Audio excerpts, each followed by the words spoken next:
प्रकृतिवाद के अनुसार पाठ्यक्रम, जिसमें सबसे पहले जीन जैक्स रूसो के अनुसार प्रकृतिवाद का पाठ्यक्रम। रूसो ने मानव जीवन की 4 अवस्थाएं मानी हैं, जिसमें जो प्रथम अवस्था है 1 से 5 वर्ष। इस अवस्था में रूसो कहते हैं कि जो प्रचलित शिक्षा है, जो विद्यालय शिक्षा है, कृत्रिम शिक्षा है, उसका वो विरोध करते हैं। इस अवस्था को शैशवावस्था कहते हैं। इस अवस्था में बालकों को स्वतंत्र रखना चाहिए।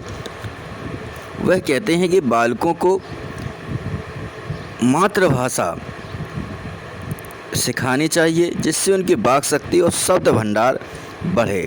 इस संबंध में रूसो कहते हैं कि उसे बच्चों को शारीरिक शिक्षा भी देनी चाहिए, बौद्धिक और नैतिक विकास पर ध्यान देना चाहिए और स्वास्थ्य एवं ज्ञानेंद्रियों के विकास की ओर भी ध्यान देना चाहिए। रूसो कहते हैं कि निर्बल शरीर अधिक शासन करता है और सशक्त होने पर बेहतर आज्ञा का पालन करता है। इसके बाद रूसो के अनुसार दूसरी अवस्था बाल्यावस्था है।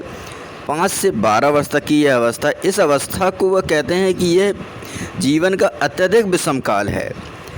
इस संबंध में वह 2 सिद्धांत रखते हैं। वो कहते हैं इन 2 सिद्धांतों के अनुसार इस जीवन को नियंत्रित किया जा सकता है। वो कहते हैं कि इस समय शिक्षा निषेधात्मक होनी चाहिए। निषेधात्मक शिक्षा का तात्पर्य कि बालक को प्रकृति में स्वतंत्र छोड़ दीजिए और एक इन्वायरमेंट शैक्षिक वातावरण तैयार करिए। शिक्षक पथ प्रदर्शक की भूमिका में रहे और बालक को स्वतंत्र रूप से ज्ञानेंद्रियों के द्वारा अनुभव करने दीजिए।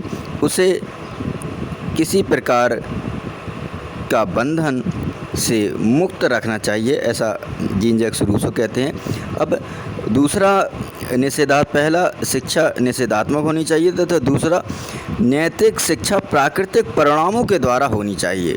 ये रूसो का मानना है।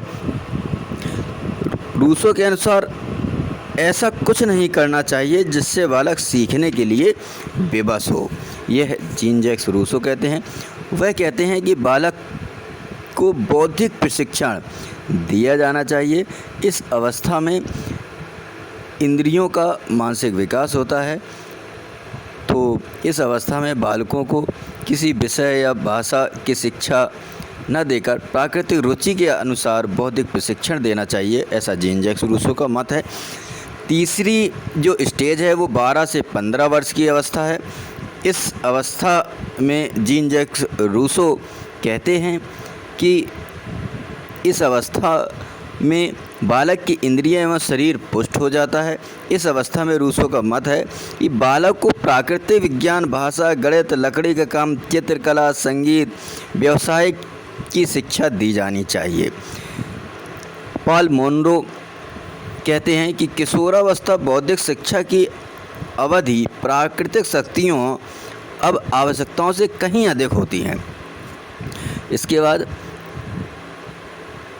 जीन जैक्स रूसो शिक्षक को मात्र एक पथ प्रदर्शक के रूप में ही यहाँ पर मानते हैं।